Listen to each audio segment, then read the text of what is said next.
Today's date is February 11th, 2021. The pandemic has now been going on for exactly 11 months. March 11th, 2020 was when COVID-19 was first declared a pandemic, which means that it's been almost exactly a year since COVID-19 first became a pandemic. And in this video, I just want to talk about how much longer I think this pandemic will last, both in the United States and across the planet. So, in terms of the United States, I think that the pandemic will mostly end in late 2021 or early 2022. Right now, we already have the vaccine out in the United States. It's already available, and for now, it's mostly just being given to people in phase 1A or phase 1B, meaning healthcare workers, but also people above the age of 65 and people with serious medical conditions. So, I think that if the vaccine starts getting expanded to more people soon, then soon enough more and more people can start taking the vaccine and we can get closer and closer to herd immunity in the United States. So at this point in time, almost 10% of the country, almost 10% of the United States has taken at least one shot of the vaccine. It might be actually at 10% at this point. So if we can get to 20, 30, 40% in the upcoming months, then we can later move on to reaching herd immunity by the end of this year. So we would need around 75 to 80% of the United States population to get the vaccine in order for herd immunity to take place. That means that 75 to 80% of the population have to take both doses of the vaccine, assuming it's Pfizer or Moderna. But if the Johnson & Johnson vaccine comes out soon, then the people who take that vaccine only need one shot of the vaccine. That's the unique thing about Johnson & Johnson. It only needs one shot in order to work, but that's not approved by the FDA yet, so we can't really give that out to people yet. But once that gets out to people, I think the vaccination process can really start to speed up. So in the United States, it'll probably take several more months. So probably by the end of this year, we'll be close to herd immunity, if not already at that point. But in terms of the worldwide vaccine distribution process, I think worldwide it's going to take quite a while longer for herd immunity to actually take place. Many times longer than in the United States. Because a lot of countries right now don't have access to this vaccine. A lot of countries are having trouble getting enough vaccines to vaccinate their whole country and reach herd immunity. So I think it's definitely going to take at least a couple years for worldwide herd immunity to take place. So at the earliest, maybe 2023 or 2024, that's when we'll reach worldwide global herd immunity. That seems a bit pessimistic, but that's the reality of things. A lot of countries don't have access to the vaccine right now. It's going to take a while for these countries to get access to the vaccine. So 2023 to 24 is the earliest we could expect to reach herd immunity, but more realistically, I think is 2025 or 2026. That does seem pretty pessimistic, and I'm hoping that I'll be proven wrong. But we'll have to see how the worldwide vaccination distribution effort goes, because the worldwide numbers in terms of vaccine distribution aren't nearly as good as they are for the United States.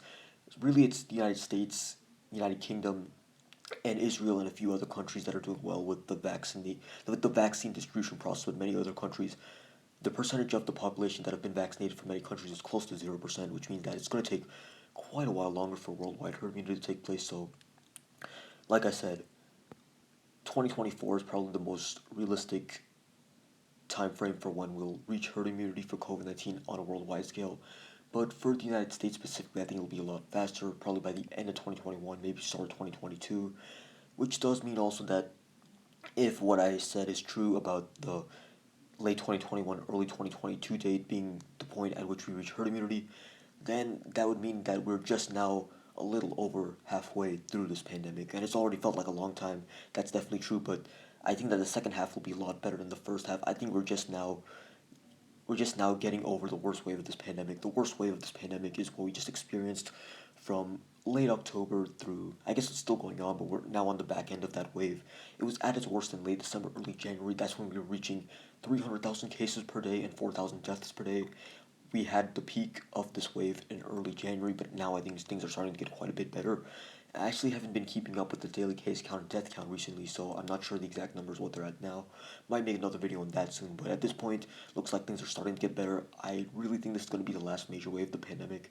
I think that in the upcoming weeks, the case count and death count per day will start to level out. Maybe the case count will level out at like 100,000 cases per day, maybe 125,000 cases per day. I really don't know. Maybe even less than that if the vaccine starts to have a noticeable impact.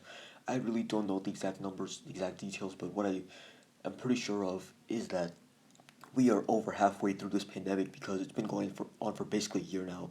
And I think that a year from now we'll basically be at herd immunity for COVID 19, or at least near herd immunity. Herd immunity is like 75 to 80% of the population vaccinated, and I think that we can reach that by next February, to February 2022.